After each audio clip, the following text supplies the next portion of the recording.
چاہیے، انہیں مرنا چاہیے، انہیں غلامی کا توق پہننا ہوگا۔ میرے رب کا نظام ہے، میرے رب کا قانون ہے کہ یہاں نااہل کو نہیں بٹھایا جا سکتا، اہلی آتے ہیں تو نظام چلتا ہے۔ وہاں میر صادق جڑ گیا، ادھر میر جعفر جڑ گیا۔ این جب وہ اگر یہ نہ بھی ہوتا نا تو بھی ہو ہی جانا تھا۔ میر صادق نے کہا بھائی وہ تنخواہ لے لو، فوج انگریز نے حملہ کیا، وہ کہتا آؤ بھائی تنخواہ لے لو، سارے تنخواہ لے لو۔ وہ پتہ نہیں کیسے کرائے کے فوجی تھے، وہ تنخواہ لینے کے لیے دوڑ گئے۔ ٹیپو کھانا کھا رہے تھے، نوالا ہاتھ میں تھا کہ شور پڑا کہ جی قلعے کی دیوار ٹوٹ گئی، فوجیں داخل ہو گئیں، کھایا نے بھی چھوڑ دیا۔ شیر کی ایک دن کی زندگی گیدڑ کی 100 سال کی زندگی سے بہتر ہے۔ انہیں پتا تھا اب کوئی راستہ نہیں ہے، اپنی جان کا نذرانہ دیا تو جنرل ہیرس نے کہا آج ہندوستان ہمارا ہے۔ پھر دلی بھی آ گئے۔ شاہ عالم ثانی کے زمانے میں دہلی میں انگریز داخل ہو گئے، اور پھر بہادر شاہ ظفر جو 1857 کی جنگ آزادی، وہ ایک ایسے جیسے یہ ہمارا جلوس نہیں ہوتا، جلوس، ان جلوسوں نے کبھی کچھ کیا؟ جلوسوں سے کچھ نہیں ہوتا سوائے کہ 2-4 گڈیاں ساڑو، 2-4 سائن بورڈ بن دیو تو جاندے گراہ گیراں دے بوجھے لٹ لو۔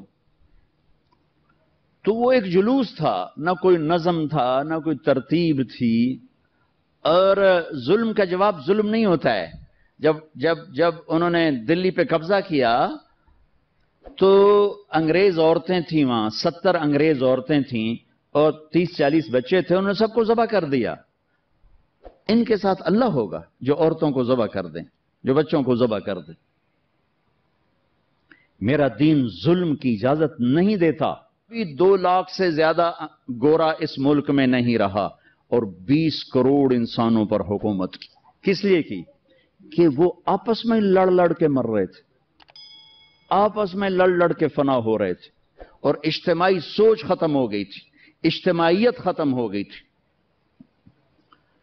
تو 1757 میں سراج الدولہ کو شکست ہوئی، اور وہ اس کا حقدار تھا کہ اسے شکست ہوتی۔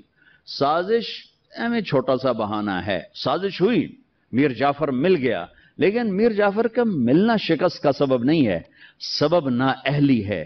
سراج الدولہ دن کے 12 بجے اٹھتا تھا، پورے بنگال کا بادشاہ، اور اس کے مقابلے میں کلائیو، لارڈ کلائیو، اس کی کلرک کی حیثیت تھی۔ وہ کم وقت دن چڑھنے سے پہلے گھوڑے پہ سوار ہوتا تھا اور دن چھپنے کے بعد گھوڑے سے اترتا تھا۔ وہ سارا دن گھوڑے کی پشت پر، اور وہ سارا دن رات کنیزوں کے درمیان، لونڈیوں کے اندر سراج الدولہ، اور دن میں سوئے ہوئے ہیں۔ نواب صاحب 12 بجے اٹھیں گے تو شکست تو پھر مقدر ہے۔ میدان ان کے ہاتھ میں ہوتا ہے جو میدان میں کھڑے ہوتے ہیں۔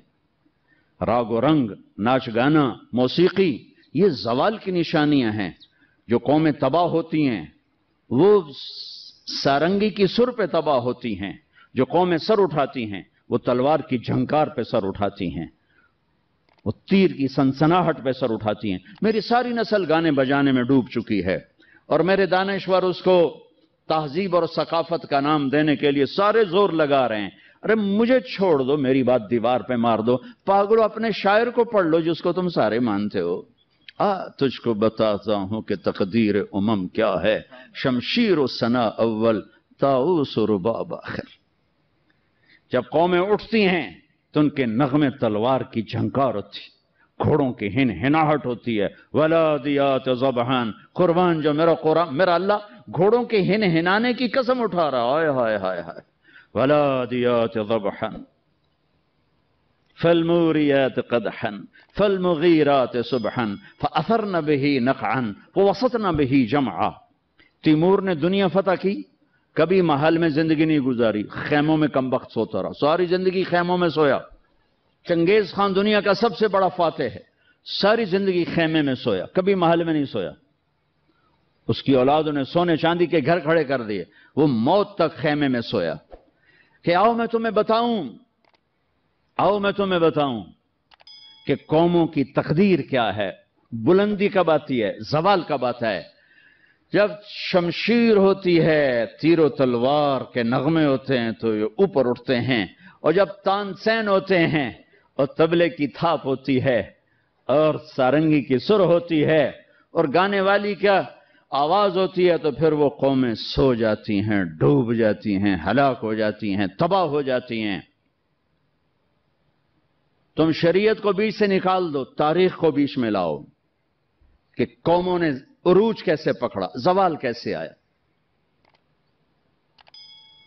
سارے حکمران ڈوبے ہوئے تھے سارنگیوں میں، کنیزوں میں، تو اللہ نے انگریز بھیجا، جاؤ ان سب کو جوتے مارو اور ان کو تخت سے کان سے پکڑ کے اتار دو۔